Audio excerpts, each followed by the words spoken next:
હવે અમે આવી ગયા છીએ સાગરભાઈની હવેલી. આ તમે પણ જોઈ શકશો, આ સાગરભાઈની હવેલી છે. માથે બધા કામકાજમાં મથી રહ્યા છે, પોતપોતાના કામે લાગી ગયા છે. આઈન પર હું તમને બતાડું કે અમારા કારીગર કી કામ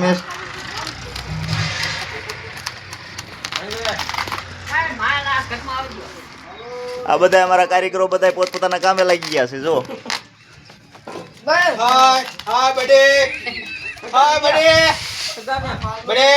જો આઈન પર અમારા મોટા જીણાભાઈ, મોટા અને જીણાભાઈ. આ અમારા સાગરભાઈ. સાગરભાઈ ની હવેલી એકદમ કમ્પ્લીટ થઈ ગઈ છે. જો આ બધા કારીગરો છે અને પૂરું કામ હવે થઈ રહ્યું છે. થોડું જજુ